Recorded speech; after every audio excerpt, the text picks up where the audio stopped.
Why don't you just start? Are you already running? Yes. Oh, okay, great. Oh, good. Hi, Mom. Happy Mother's Day. Well, yeah, happy Mother's Day, Bart. This has been Mother Earth Day. Right? Mother Earth Day.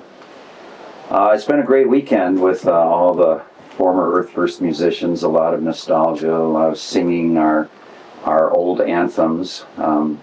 You're really well known you're known for a lot of things, the Wilderness Support Center, but also as the founder of Earth First, and you were the only person in the original Earth Firsters who was a singer-songwriter and musician, and so you were always prominent with your guitar at events and road shows in the early years. And I'm just wondering if you could talk a little bit about when you started playing music and how you integrated music into your conservation work over the years.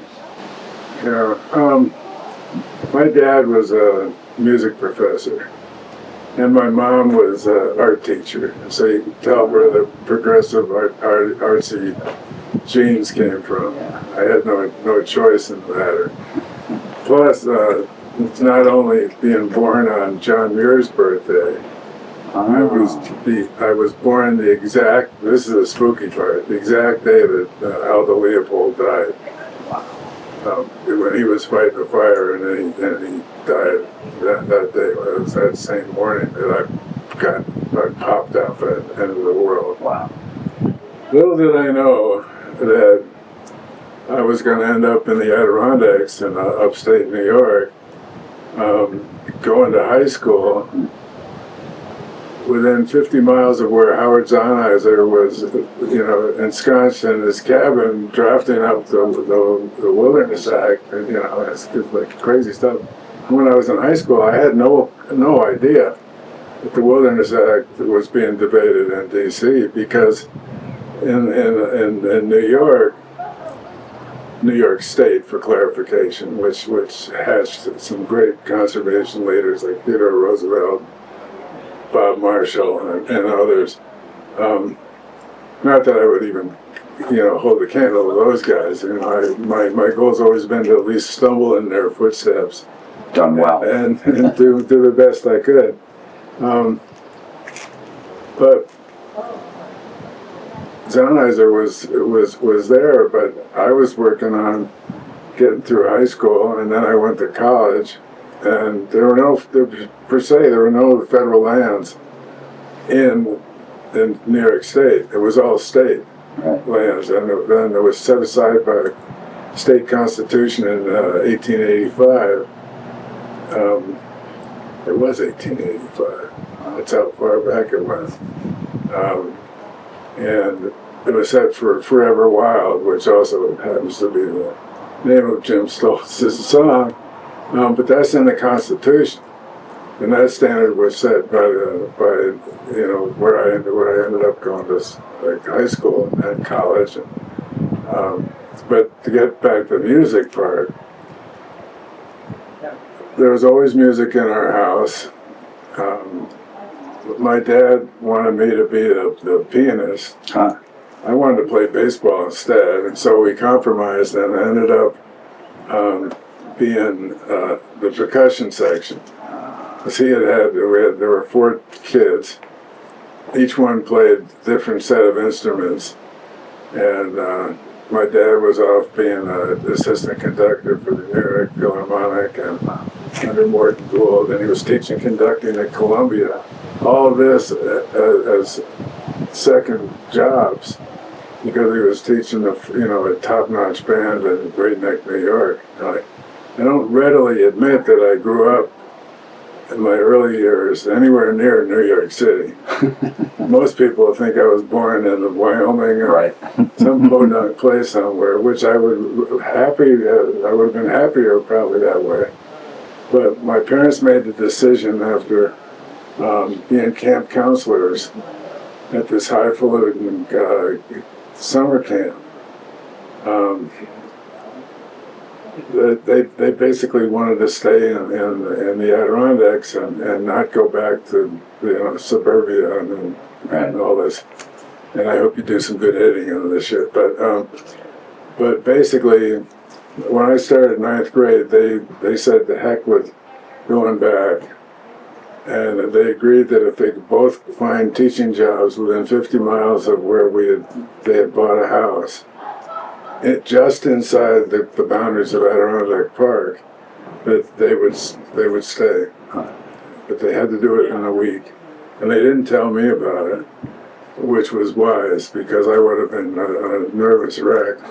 So we'd wake up a week later, and my folks say, well, you're staying. It was the start of my ninth grade year, and I went from a huge, school system down to this school that had 100 people in starting the class, and ended up with 76 people graduating. And so I was kind of a medium-sized fish in a smaller pond, and I just found my home in the woods. And were you the oldest or middle? I was the youngest. You were the youngest. I was the youngest, and I wasn't even supposed to happen because my parents had kind of said, okay, 3 is enough. But they got real romantic one night after seeing the Broadway show Brigadoon. Oh, really? Which is, full of love songs and all this good stuff. And my mother always called me the Brigadoon baby because they basically got a little sloshed and kind of said, well, let's go for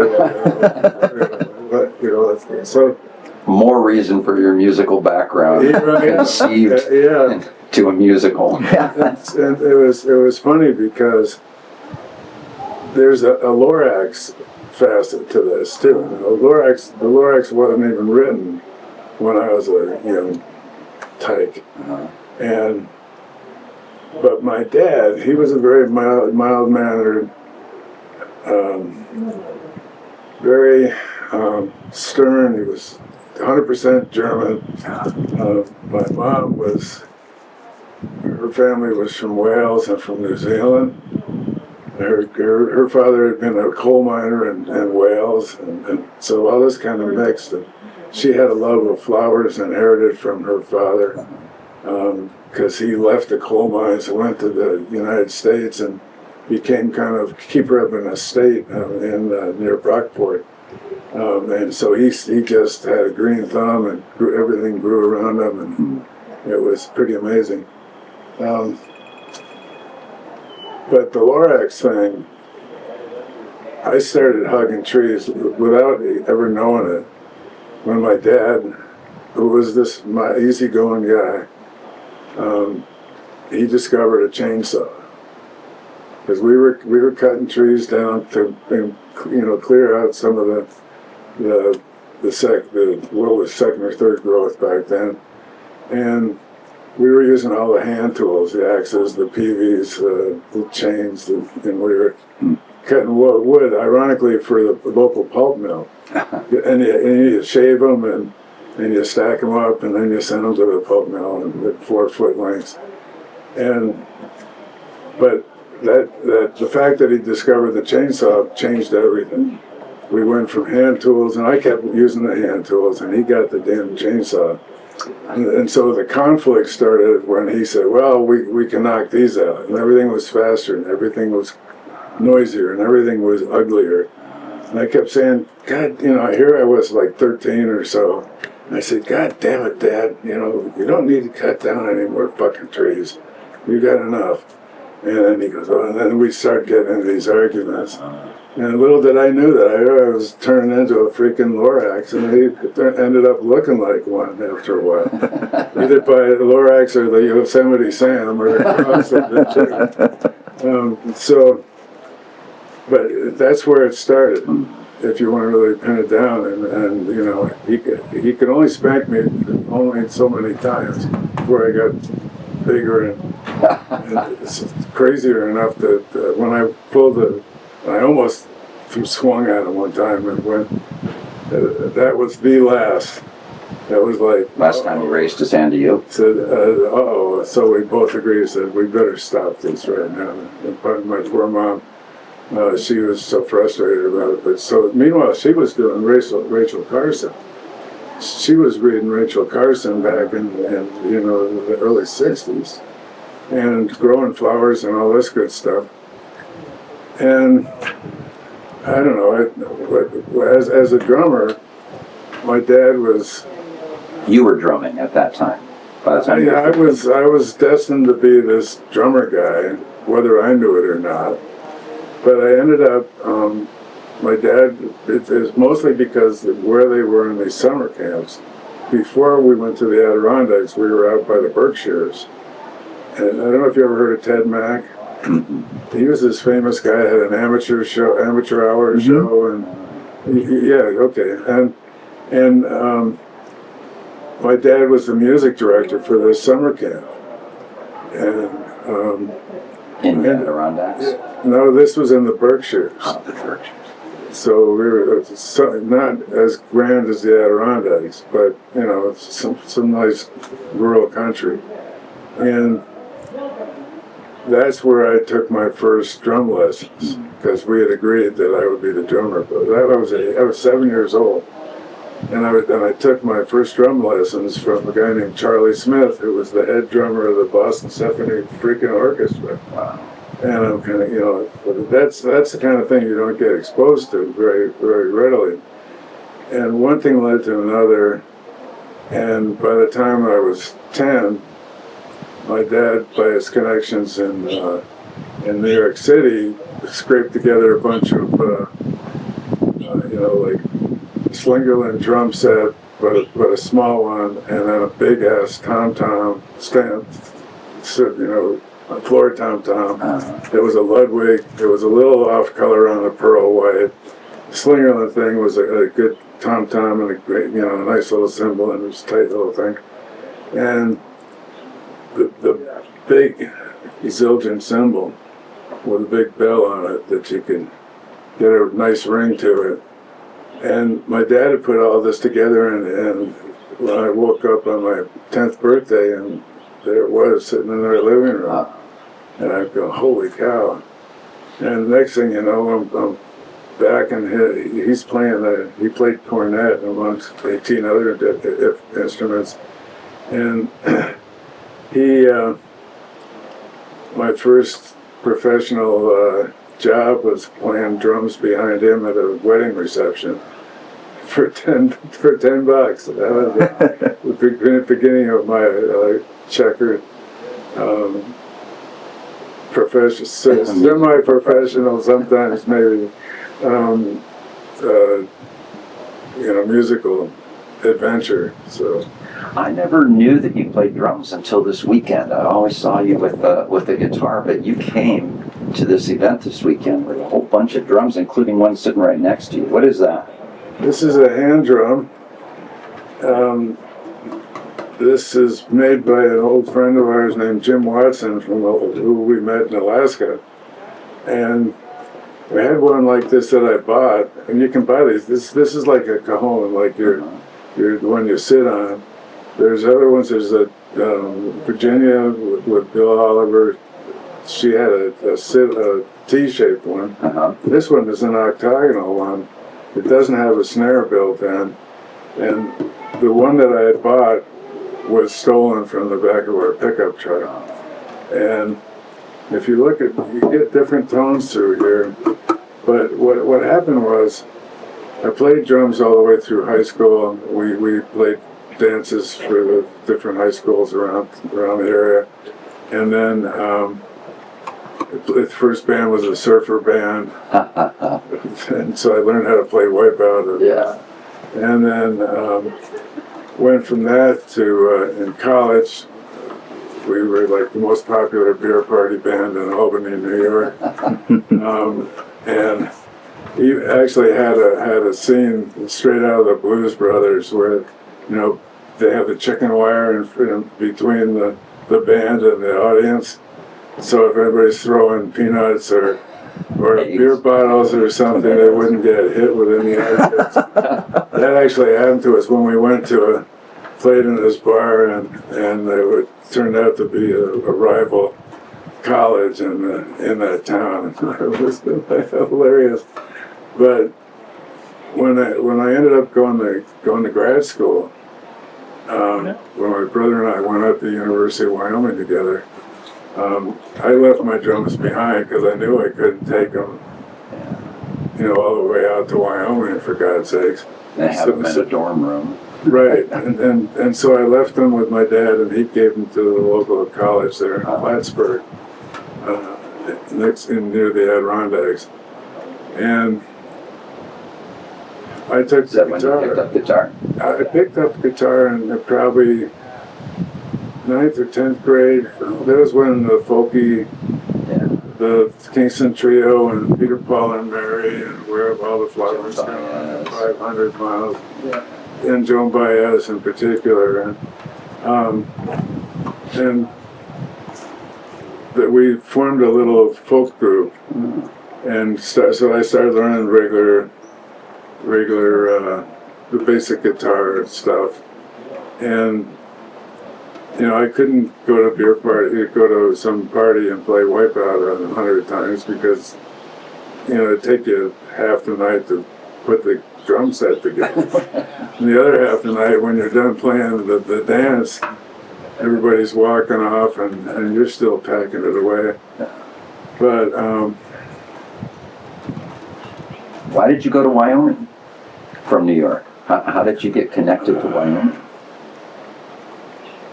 That was, talk about an incredible sequence of events.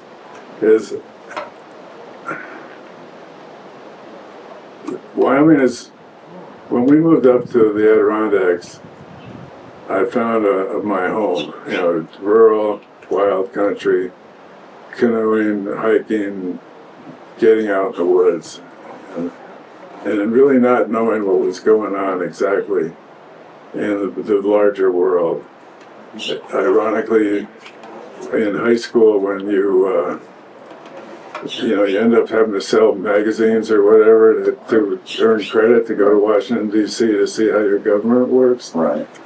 I was, I was adhering to that, and we were all earning our credits. And there was this one student named Toby who was crippled, and he really wanted to go to Washington, D.C., and he didn't have a whole lot of credits. And I gave him my credits and said, without thinking about it, I said, well, I may show up in Washington, D.C. someday, but if this is that important to you, go for it. Little did I know what was in store for me. But the Wyoming thing, my brother and I, he was older than I was, and I had two brothers. I had a sister that was 8 years older. I had two brothers, one that was 5 years older and one that was 4 years older. And the one that was closest to me died in a car wreck when he was 20 and I was 16. And so I got closer to my other brother, who was kind of a wild guy, and he runs in the family, I guess. Yeah. Here, why don't you hang on to that? I'll show you that a little more later. So my brother started out playing the oboe, because my dad was into, my sister played my sister played the bassoon, and she hated it. My one brother played the oboe, and then he graduated to saxophone and all this other stuff. The brother that got killed in the wreck, he started out as French horn, so you can tell where the music professor thing was going. Right. And I really wanted to play the timpani, because you can just wail on that stuff. You bam, bam, bam, bam, and like I was wailing on the drum yesterday. That was way fun. That was like doing a timpani thing. But my brother would do old rock and roll, and he and I would do this duo. In fact, we ended up playing at college together in grad school in Laramie, where we formed this little band, and it was just he and I, and we'd give concerts out at the door, and we'd just play nonstop. Old rock and roll songs, standards, St. School Marching In and all that stuff. And you were playing guitar at that point rather than drums? Yeah. Okay. Because I had to have, there was still the performer thing. The music, sharing music with folks and having fun. Because frankly, my dad was like the ace musician. I had the dregs, essentially the dregs of the talent in the family. Everybody else had better voices and better technical skills. But I was the only one that had no hesitation to go up, and as long as I had a guitar in front of me or a drum set in front of me, I'd go out and sure, let's go for it.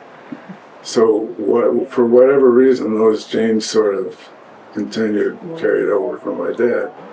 And my dad, he played in the 30s. When he was a young pup, he was playing cornet for a band called the Glenn Gray and the Casalermo Band. You should Google that sometime. Was it a swing band or? Yeah, and they were doing the circuit, and he was doing Reefer Madness, and he was just a young pup, and he ended up being an all-American soccer player, in addition to everything else. Well, you're in Wyoming playing rock and roll with your brother. Yeah, and that kept us sane. When we got to Wyoming, well, the interesting thing was, I didn't know what I wanted to do with my life. I did know that I had a lot of fun playing music, but we weren't making enough money to do it full time, Right. and survive. And so the other twist to this was, in addition to being a beer party band drummer, when our fraternity, I was a fraternity guy and all that. I was a songmaster and all that. When it came to the parties itself that our fraternity would have, we formed this little group that I played guitar on, and we had 4 guys doing harmonies, Motown harmonies. And we were the 4 bottoms. The 4 bottoms? 4 bottoms. Were you all bass? No, but we were all, badass. It actually worked. And so we would play in one of the band breaks and the Cheap Thrills and get dressed with a suit and tie, and then just for a show, and then got done with it. Is this like late 60s? Yeah, I graduated from high school in '66. Okay. Was on the 5-year plan in Albany State because I wanted to stay playing with the band that I was with. So that went. So in '71, miraculously, I got into grad school. And that's when you went to Wyoming? Yeah. Why Wyoming? My brother and I had taken a road trip in his. Later in life, he had a band. He always had a band because he was a stone sculptor and a college professor. And I would end up doing all this grunt work, carrying these big rocks and loading the van up. Prior to that, he had a yellow Mustang convertible. And we cruised around the West doing the park bagging thing, and we saw Wyoming, and it was like, this is wide open. This is the Wild West. It's best you're ever going to find. Was it the Tetons or the Wind Rivers? We hit the Tetons. We hit it all. It was just, the whole place just called to me. And to top that off, that summer, so summer of '71, myself, we took a bet. Some of us were going to go to Alaska. Alaska fits in later in my life with Congress and all this stuff. I had no idea any of that stuff was coming to bear. And we were going to Alaska, and people were betting against us. Because it turned out with the Alaska Highway, you needed extra tires, you needed cash, and you needed all this other stuff.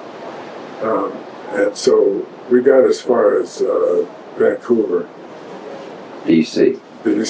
Realized we didn't have enough gear or weather or wherewithal to actually get through the customs, and they wouldn't let us on the Alaska Highway. So we said, well, shit, we don't want to lose this bet with our fraternity brothers. So we've got to find a way to get there. Well, it turned out we pooled all our money. I sold my guitar. We went to a pawn shop and cashed in on watches and everything else. Got enough money for a round-trip ticket to Ketchikan, Alaska, on a ferry. On a ferry. We had no money. We were doing the thing where you sort of hang out around after breakfast is served, and you know, somebody left a piece of toast that hadn't been chewed on or something. You grab it, stuff it. We lost 15 pounds on this whole kind of escapade. So we got up there. We stayed for 24 hours, long enough to mail postcards to all our saying, "Ha, we made it." And then we took the ferry back, and then we hitchhiked.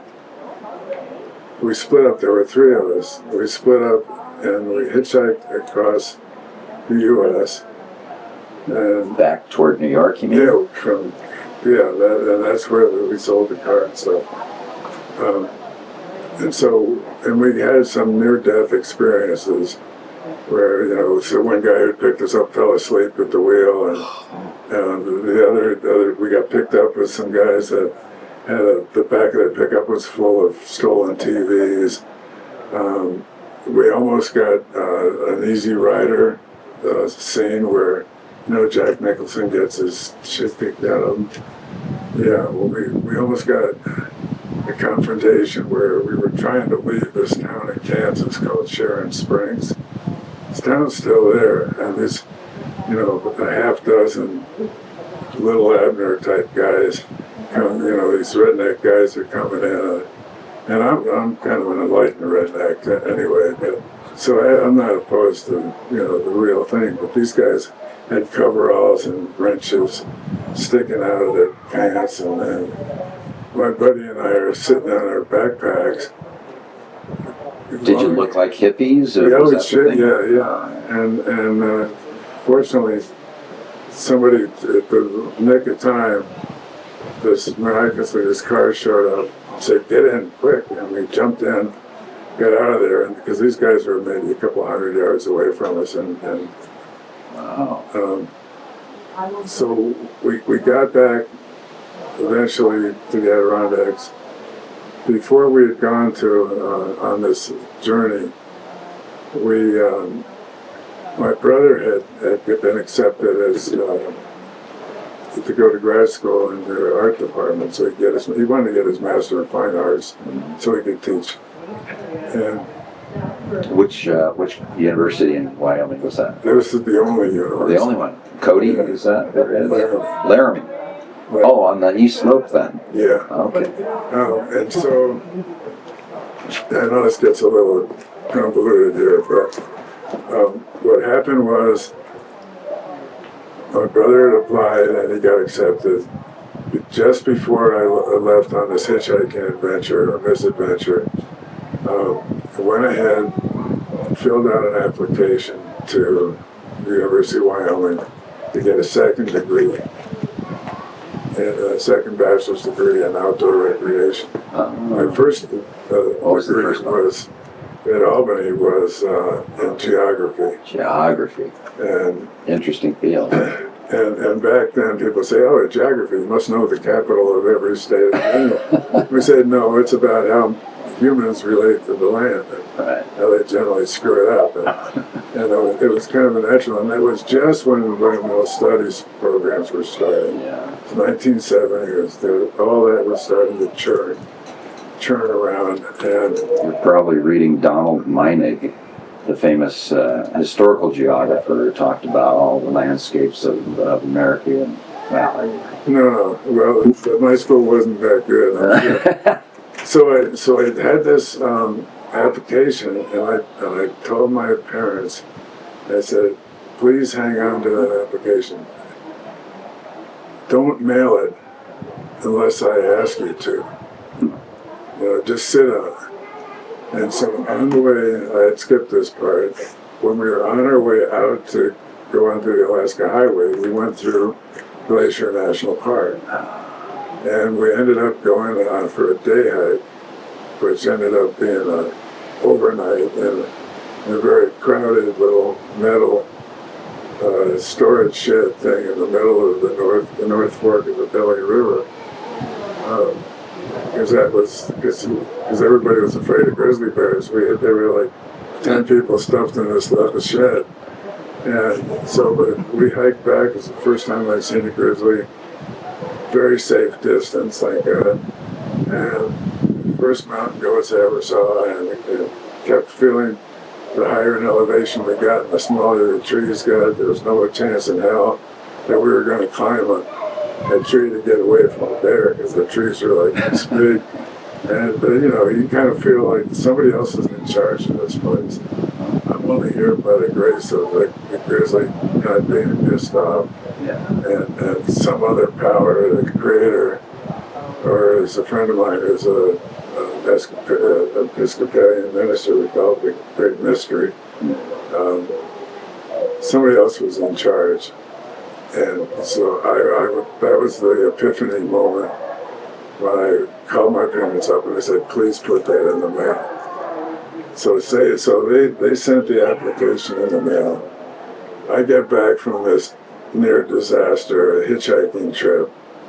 My brother's getting ready to go to grad school. And lo and behold, the letter is waiting there where I've been accepted to get a second bachelor's degree. Because I was a screw up in college. I'd been an honor student in high school, and then just went wild because that's what my brothers did, and that's what my parents, I found out later, kind of did. And so we ended up. We're driving to Laramie, and I start seeing these interesting cosmos, woo-woo, just really interesting stuff, where the county we're going to in Laramie is Albany County. Where you were from? Yeah, I'm looking at the map and say, oh, Albany County. And I'm like thinking, what's up with that? And then we're going a little further, and there's a Saratoga west of Laramie. Going, oh, this is good. More interesting at the time. And then the name of our band was Otto Road. For an obscure reason, it was the name of a road near Albany that Sergeant Snorkel, Beetle Bailey. Oh, Beetle Bailey. The dog in the Beetle Bailey is named Otto. Ah, right. We named our band after that dog. It was kind of crazy. But we're within 20 miles of Laramie, and there's this exit on the interstate that says Otto Road. So either this is going to be very good or it's going to be very bad. And we ended up, we get to Laramie, I meet with the head of the department. We go through my, full disclosure. I tell them I, dropped a lot of courses, kept finding things I didn't want to do, and then finally found stuff I wanted to do related to the environment and conservation. And he's going, well, New York has really top-notch schools. You obviously, when you applied yourself, you did well, and we went on this interview. And then he finally says, you can go to grad school if you want to. That went right over my head. And then he said, you could go to grad school. We'd take you as a grad student. Instead of a second bachelor's degree, just right into a master's degree. Oh, yeah. And this is outdoor recreation. They had a degree program in outdoor recreation. Yeah, it was a master's in outdoor recreation resource management and planning. And if you ask somebody what the outdoor recreation resource is, they say, well, it's right there. It's your public land. It's stone's throw away. Yeah. So it took 3 times for the department head to say, you can go to grad school. Because in college I got like a 2.4 or something like that. But I was just screwing the pooch all the time. I'd sell my books before the end of the class. My goal was go to the first day of class, find out when the midterm was going to be, show up for that. We were all busy hiking in the Adirondacks. Any excuse we could do to get on the interstate and go north a couple hours and go bag a couple peaks. That was what we did. Or play in a band. I mean, it was like that. So the head of the department finally said, look, I'll be straight up with you. He said, I partied my way through college as well. And we will take you on probation. If you don't get a 3-point going into this thing, then you're out of here. So the pressure is all yours. So I had this big cowboy boot over my head. It's just saying, if you screw this up. Did they have funding for you too? Yeah. Because that happens in grad school a lot. Well, they didn't have funding for me, but it was really dirt cheap. Whatever it was affordable. And your brother was going into grad school too, he was right? already in. Yeah. And so here we are on this this brave new world opening up for us. And I called up my folks who had been totally disappointed in my behavior for this period of time. And that was long before other stuff. And told my mother that I wasn't going to disappoint him any longer. I found my calling. I found something I wanted to do, and I really wanted to, clean up my act and do that. And so that was the beginning. And so when my brother and I first got there, 100-mile-an-hour winds were blowing through town. And we went out when everybody else was hunkered down under their, beds or whatever. We went out with a football and we're playing kick-catch. You kick the ball and go as far as you can, and then you throw it and all that. But you couldn't even throw the ball into the wind because it goes onto Kansas somewhere. And so we got done running around, and people were just thinking we're totally crazy, which we pretty much were. And we were delighted to be, have a clean slate. And my brother and I looked at each other, and I said, the wind is going to drive us crazy, and we might as well just acknowledge that the wind's going to drive us crazy and we're going to stay, or the wind's going to drive us crazy and we're going to get the hell out of here. And we made the wind embraced us, for better or worse, helped build character, made things interesting.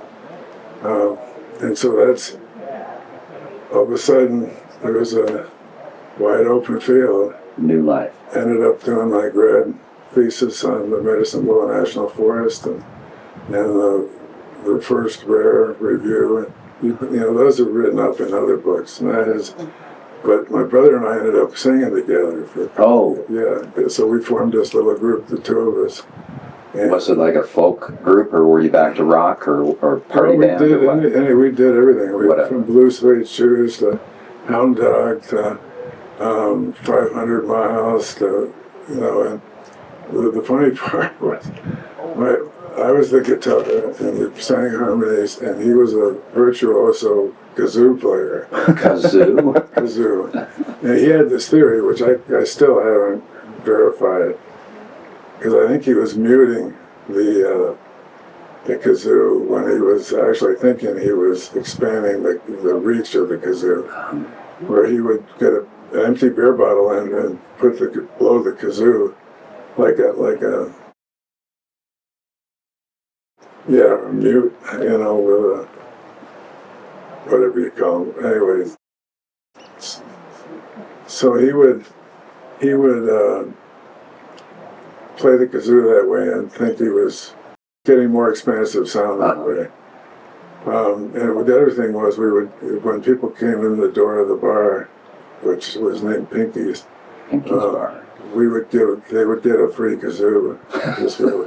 So you can picture a couple hours into the night on a Friday or Saturday evening, and you'd have like 50 to 70 people playing kazoo along with whatever we were playing.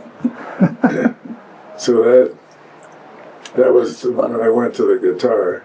And so when we did the Earth First stuff, which is that's 10 years later, right? You went to grad school in '71, you said, in Laramie, and then by by 1981, you're founding Earth First. So Yeah, so it's 71. I was in grad school 71, 72. Ended up with a 3.8. nice. I should Department head was proud of you. should have gotten a 4.0. I got nuked by my advisor. You know how advisors can be. Keep pushing. Yeah, he kept saying, well, You can do I that. got a 94 on the test, and he gave me a B, and I said, well, what can I do beyond that? He said, he was the kind of guy, well, being an academician or whatever you call it, I'm sure you had an advisor like this. Maybe I was an advisor myself like that. Probably. So we're in there.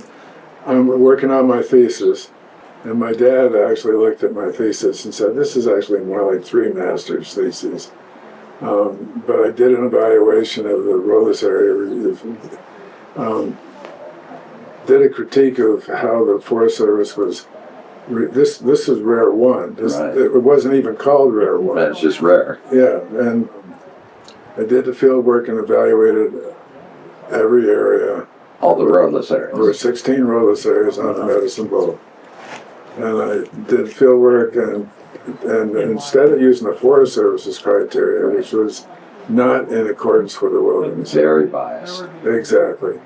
I critiqued the shit out of that, did my own evaluation based on the Wilderness Act, and then also had another section in there that was not a random survey, but a targeted survey. So I asked the same questions for each leader of the interest groups involved in the process. So it was the snowmobilers, it was the motorcycle guys. There were no mountain bikes at the time. There were no ATVs at the time. There were the sawmill guys. There were the tree hugger guys, and the whole thing, and the ranchers, and so I did that with the results of all that, and then it somehow was used by the local conservation groups there. They call it the Koehler report for Koehler report. Yeah, That's pretty elaborate for a master's thesis in outdoor recreation. yeah. Well, and one of the reasons it's interesting. I mean, we're kind of drifting into the college, the grad school stuff, but I did 6 drafts of my final thesis. The final draft of the thesis was 6 tries, and it was in the winter, so it was like December, and I'm trying to graduate, and it's like 50 below in Laramie without the wind. Right, and the wind's blowing. and so I would draft the next draft, type it on my manual typewriter, no magic Before fingers, computers. and then would go ahead and turn it in, and then wait a week till the advisor would give it back to me. I was his first grad student. Yeah. Yeah, so he was as hard on you as he thought his advisor was on him. The guy's a complete, yeah. So he went ahead, and the kicker was, this was the 6th draft. He had looked at this one part, and he said, what is it? Get rid of this shit, And so he crosses a bunch of stuff out and writes a whole bunch of new stuff in this one critical paragraph. And I said, okay, I'll put yours in verbatim. And so I go back, I laboriously type this thing up again, bring it to him, hand it over, and he comes back, looks at it, and then he comes back and says, well, what's this shit? His paragraph. Yeah, absolutely. So then I went to the head of the department. I said, I can't do this any longer. And independently, this other grad student who was studying, some municipal recreation, something or other, he had gone to the head of the department and said the same thing. And so the head of the department said, like, fix this, this, and that. We'll schedule your oral exams in 2 weeks, and you're done. Yeah. Right. But it was the way the talk about, you know, some stuff, some higher powers going on that you have no control. But have some mysterious, I mean, who the hell knows how this all worked out? But when I was looking for a thesis topic, I went to the Forest Service and said, you know, so what's going on with the Recreation Department? What's, you know, what's this or that? And they said, well, we got this ideal project for you. There's this little ski area outside of Laramie, really, really kind of low-key community kind of ski area. Not very good or challenging, nothing like that. So we want you to get, you know, survey the use patterns here. Where are all these people coming from? They'd like to ski here. I said, what's that going on to? And he said, well, you probably end up standing in the parking lot or sitting in the car in the parking lot checking license plates. And that's what you're going to write your thesis about. And I said, I don't know, I better think about it. So I'm walking out, I mean, this is the classic. I'm walking out of the Forest Service, and I walked by the office that I didn't know who was working there. But it turned out they were the Outdoor Recreation Department.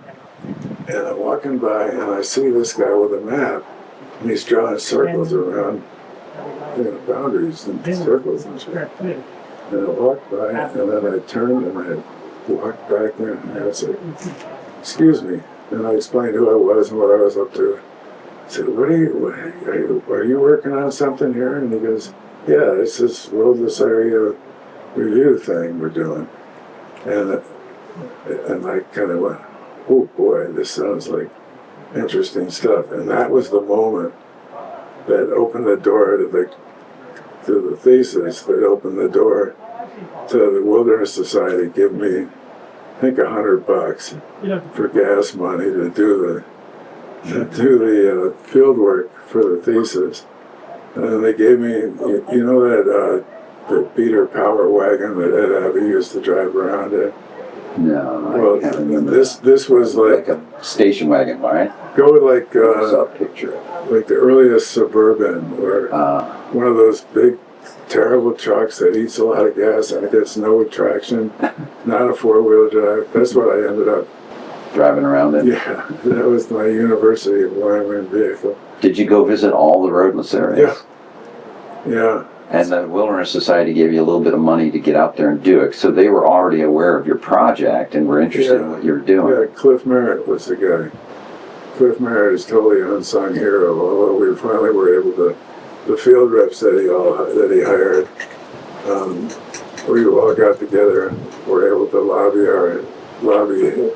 the Wilderness Society or shame them into it to give Cliff the Bob Marshall Award. Was he a guy in Wyoming or something? No, he ran the Denver regional field office. Yeah. So he oversaw he recruited all the field reps that were hired to organize for the primitive area hearings. It all took place in the early 70s. Before Rare? When they were looking at... Yeah. Well, Congress mandated, so in 64, mandated that by 74, there would be reports to Congress on every primitive area and how it should be managed. Right. And of course, whether it should be wilderness or not. Or boundary changes or not, or whatever. Right. The Blue Range, here in Arizona, north of here, is the only remaining primitive area from those days that never got designated wilderness or released for development. Exactly, and so it's still a primitive area under their rules and regulations. So with the Wilderness Society knew of me. Cliff, we had gone on a float trip around the North Platte River as part of the field work, and he was invited on there. And this is the same time that Dave Foreman got hired. He got hired maybe about a couple of weeks before I did. And he was down in Albuquerque or somewhere in New Mexico? Yeah. And so, he was doing roadless area review stuff too at that time, right? Yeah. And the whole goal was to, somebody's writing a book about Cliff's role, unsung role in this whole thing, because they built a field corps, and our goal was just to get as many people to these hearings as possible for all the old primitive areas. Like, I mean, I was doing Wyoming and a number of other states, and it worked out. It was grassroots at its finest, as far as I was concerned. When did you graduate from your master's program, and when did you actually get hired on by the Wilderness Society? Okay, so I graduated, I got the hell out of Laramie. It was 50 below weather, and went to see my folks who were down in Florida doing the snowbird thing. And I ended up working construction in Florida to make my theoretical grub stake that I figured on my birthday I was going to go to Alaska and try to get hired on at the state park system or something. That was all the theoretical. Meanwhile, I became the consummate construction worker mindset dude, where I would get up in the morning, slug a bunch of orange juice down, eat a banana or two. My dad would drop me off at the construction site, and I was just a basic laborer. And my job was to mix cement and lug the buckets full of cement to the mason. That was it. Totally mindless, and it was good hard work. But then when I come home at the end of the day, I'd take my boots off and then jog back the 5 miles back to my parents' place, and sit at the rules at the kitchen table were, you guys, mom and dad, you take whatever you want, but whatever is not on your plates, I am going to devour. Yeah, and essentially, it's history. And then I'd sit in front of the TV and pound down a 6-pack of beer, and it'd be a slug, and then go to bed and wake up at the crack of dawn and go to work at the construction site.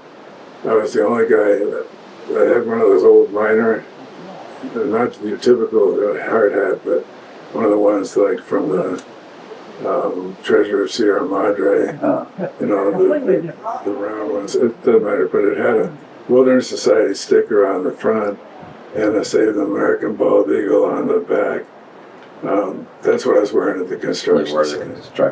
And whenever it would become lunchtime, all the labor guys would all be talking in a circle about women in hot cars and NASCAR and stuff, and I was off looking for ospreys that were fishing in. It was kind of there. But it was just before I was ready to go that Cliff called me up. In Florida, he found you at your folks' house. Yeah, and he said, you want to work? And I said, you bet. And he said, okay, we've just gotten a grant. We can't afford a lot of money for a long period of time, but we can give you $400 a month for 3 months. And that was all expenses. It was included in that. So gas money and all that. And I said, okay, how about $300 a month for 4 months? And he goes, deal. and so the next thing I knew, I was in Washington, D.C. at a training session. This is like 3 or 4 days later. Oh, that quick. And back to D.C., go through this training session. As part of the training session, there's this hearing going on. And this is a really funny story. Harry Crandall, I won't go, there's some great mentors in my life. Harry Crandall and Ernie Dickerman were two of them. These are congressmen? No, these were staffers for Wilderness Society. Good old boys, like really low key.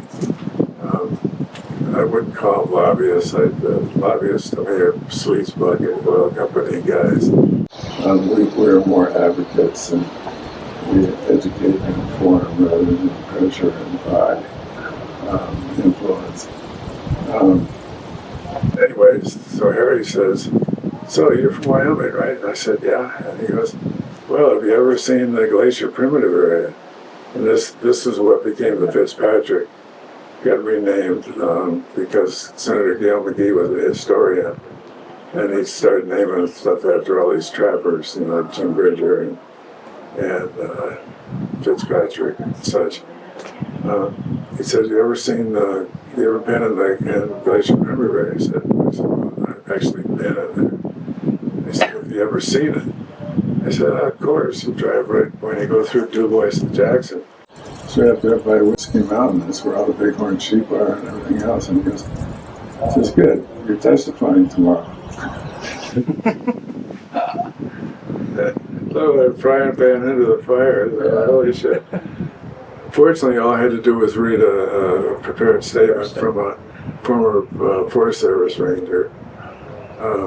But I had to go through, it was like the whole, "Here you go, dude. You're in it now." Cool. Did you bring your guitar to your first hearing? No. No, of course not. There have been a couple public hearings where I have played the guitar and sung. The most recent one, I think, was in Alaska a couple of years ago during the roadless rule, when they were trying to exclude the Tongass from the roadless rule. Oh, yeah. I basically, Bob Dylan was singing in those days. So this is the early 70s. I was playing with my brother for a couple of years, and then when I was working for the Wilderness Society as a field rep, I'd always had my guitar with me, and I'd play in people's houses, and there was just a really cool network of strong-hearted people. And I guess I was most influenced by when we started doing this thing, this approaching the roadshow. It basically, I was really influenced by Pete Seeger and by Joan Baez. I mean, just the way she approached it as an advocate and explained every song. And Pete, I did a low rent version of what Pete would do. Is he would go in to get into an audience, he'd teach them the chorus of the song, he'd tell them the history, teach them the chorus, and like yesterday, for each song I probably would have spent a little more time doing the chorus, because that's what we used to do in the road show, is teach them the chorus, have them sing the chorus back to you. Then you own the song entirely, so then together you sing that whole thing. And he was just a master at that. And it's just like, there are ways to get people's interest and pique their interest, or excite them, or engage them, or whatever you want to call it. But music has a way to get to people. It's a way to get to people that no other, art, paintings, any form of art touches a part of our sensory systems and body and soul in a way that nothing else can. It's like the beauty of the mountains right out here, putting it on canvas or on film, putting it in a video, all that is pictures worth 1,000 words. Seeing is believing, and believing in having faith that good people can do good things when given an opportunity.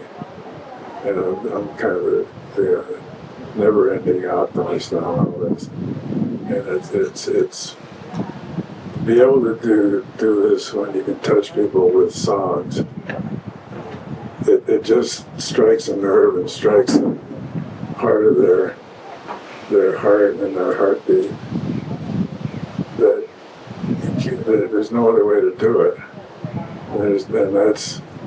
That was one of the keys of the road show, was having people get, and it was funny because when I first started out with the songbook, most of those were simple sing-alongs.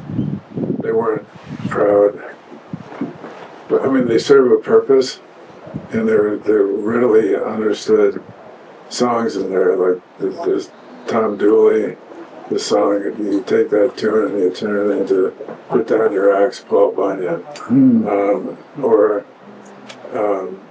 something to the tune of You're Cheating Hard, and then you turn into a broadcast against clear cutting and stuff like that. But then later I started writing more and more of my own stuff and less of your standard sing-along, so you got the full range. What was your first song where you put advocacy lyrics together? The first one was One According, Froggy One According, because it was so simple. And then we sort of built the songbook from there.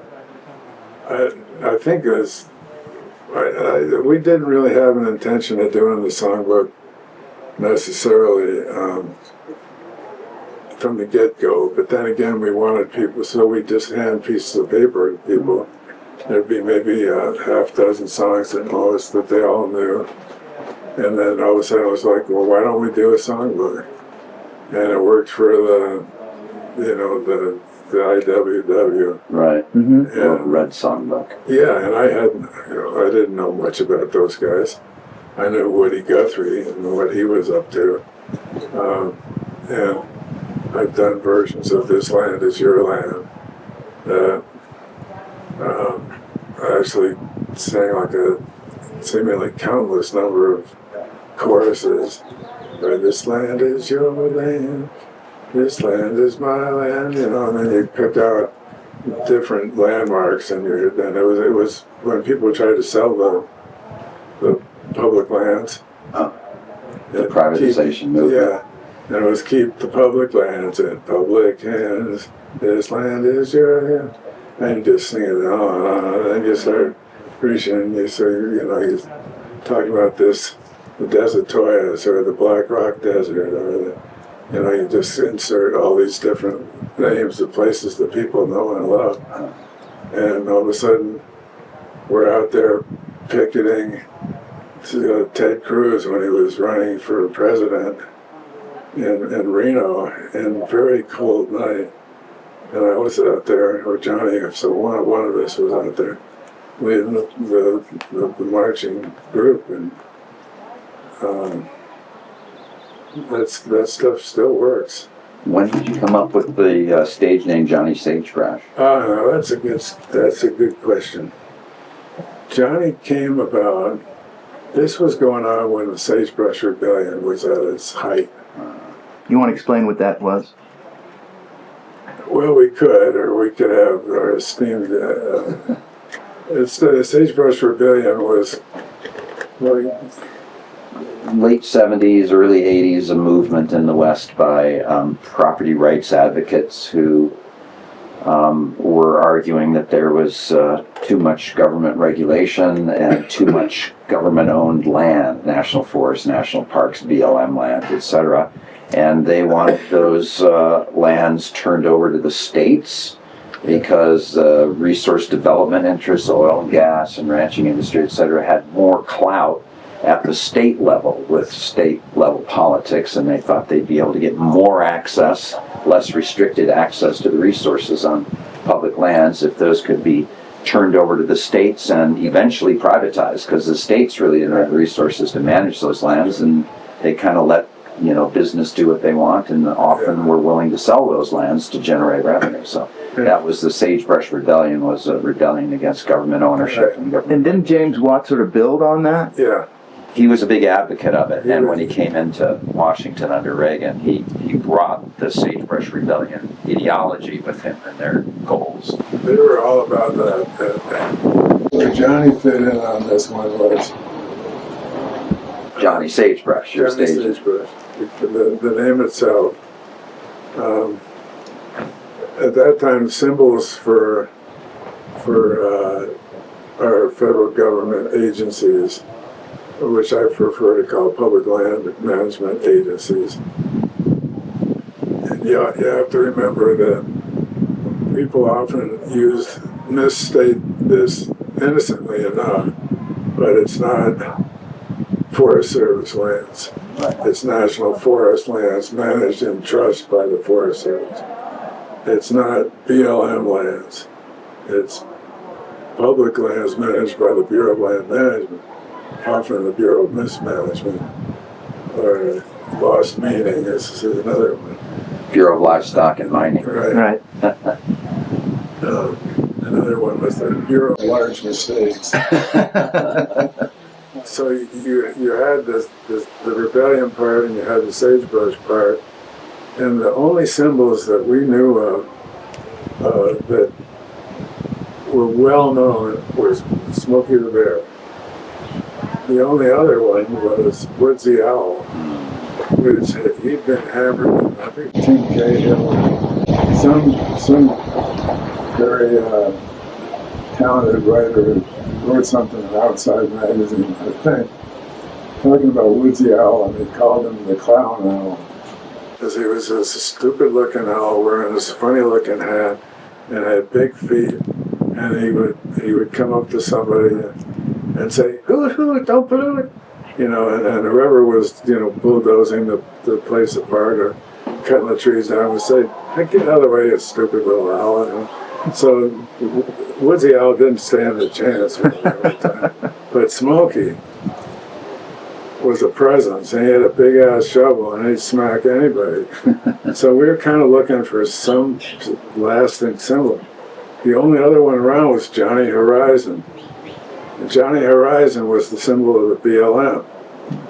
Wow, never heard that one. Yeah, well, go back in time. Horizon. Johnny Horizon was a cowboy kind of looking guy. The only thing he didn't have was a beard. Otherwise, he would have looked just like some of the Earth First founders, believe it or not. And so here I am in Cheyenne, Wyoming. I'm sitting there with a good friend who was named Jack Pugh, who was a state senator at the legislature in Wyoming, in Cheyenne.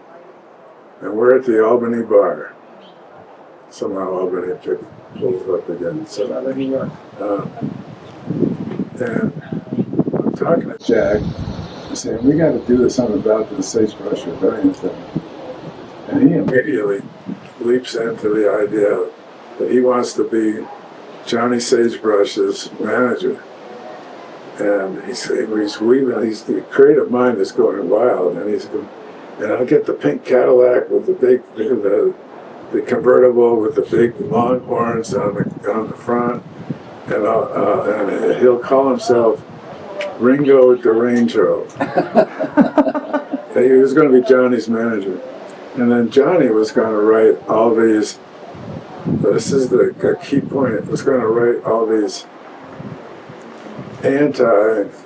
basically pro-Sagebrush Rebellion songs, but with little twists and turns in them, where if you really, you kind of think there's something else going on, but most of the people we were dealing with didn't catch on at all. So Johnny was going to, this was the storyline. Johnny was going to start writing these songs, and instead of being anti-Sagebrush Rebellion, which is what he ended up turning out to be, he was pro-Sagebrush Rebellion, and he'd sing these couple songs, and he went top of the charts. He was selling millions and millions of dollars for, he was just pocketing all this money about this the Sagebrush Rebellion music. But he had an incredible case of stage fright. So he could absolutely freeze up. So he never appeared in public. but he would just crank out these #1 hits, one after another. And at the end of the storyline was he was finally going to do his farewell concert because the pressure of being a celebrity was too much. He was just a poor old cowboy guy, you know. And he was going to sing at the Mormon Tabernacle in Salt Lake City, backed by the Mormon Tabernacle Choir. And that was going to be his one and only public appearance. And then he was retiring. That was what we were cooking up at this bar, and instead we said, "Oh, that's fucked up. That isn't going to work." And so Johnny became who he is, or who he became, and became anti-Sagebrush Rebellion. But it was all that. That's how Johnny got hashed. We needed a symbol along with the sagebrush. So it wasn't to do a specific advocacy thing like a certain cause. You just started to get into this whole generic thing about wouldn't this be a cool thing to put out there in the culture? We had to come up with a name for the singer. It had to be something. I mean, people. We were going to a rally in Jackson Hole against Jim Watt one time. This was in '82 when we were fighting for the Grove and doing the blockade and all that. And I remember I was looking for a shirt to wear for this rally against Jim Watt, who happened to be in town at the time. And some guy was saying, "So, you know, are you going to some occasion or something?" I said, "Well, I'm buying a shirt for Johnny Sagebrush. He's showing up, you know, later today." And he goes, "Oh, Johnny, well, yeah, how's he doing?" He's got a couple of hits out there on because it sounded like Johnny's paycheck or Johnny this or Johnny, you know. It was just and I just had to chuckle. But Johnny was kind of larger than life in his own world, whatever that is right now. So that's where Jack Pugh was the guy responsible for that, and he's still out there somewhere in the world. Yeah. But it's one of those times sitting around a beer, and not much different than Thirst First. So when you were doing this, you were with the Wilderness Society. Did they give you a hard time about you being more radical? I had left the Wilderness Society in 1981. There's a very vivid account of it. I left on my birthday in 1979.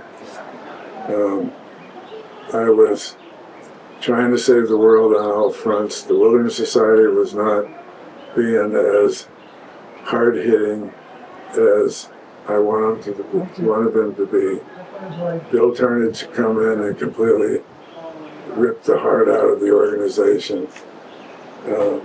Was in the process. You could see the writing on the wall. I quit, wrecked my office in the process. A whole series of things. I ended up in a mental health ward after doing what you might call a nervous breakdown or whatever. There's an account of it in Susan Aiken's book, Coyotes and Town Dogs. Yeah, that's a pretty good account of it. I had it, but basically Turnage was going to get rid of the field corps. You get rid of the field corps, you get rid of the grassroots. Get rid of the grassroots, you might as well just, blow your brains out. And that's, at 79, I left. I had some difficult emotional times. I ended up some friends of mine, Mike and Joyce Evans, had a ranch, and I went out there and worked as a ranch hand, clear my head, just be able to, unlike environmental work where it starts and it may never end. If you had to fix 10 feet of fence, you could do that. And you get all cut up and bloody and sweaty and feel good about it, and you're done. And it took about 6 months for me to get my head straight. At the same time, I was working with Dave, and we started doing this first stuff, and one thing led to another, and we ended up going down to Mexico and forming the group. It was never really a group. It was more of a band of badasses.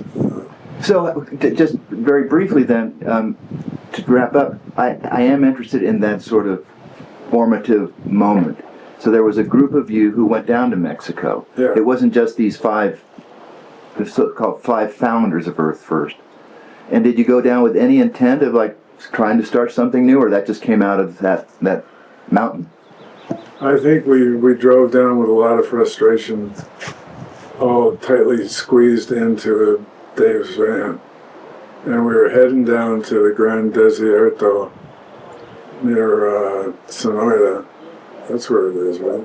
Yeah. Just It's the harshest desert country that Ed Abbey ever talked about or ever experienced. And we went there, and symbolically we were going to climb the highest peak, and we ended up climbing the wrong peak because from the distance they look exactly alike. But when we came back down and we kept churning these ideas around, saying somebody ought to do something about it, and somebody ought to do something about it. And eventually it sort of hashed itself with a number of, percolations here and there going on. But, I mean, there wasn't like an announcement that, it wasn't like, we're going down to Mexico and forming a group. It wasn't like that. It was, we're going to Mexico and we're going to experience the rawness of all this. We're going to take out our frustrations somehow, or get rid of our frustrations, and then see if there's something we can do about it, or if something comes from it. Eventually, that's what happened.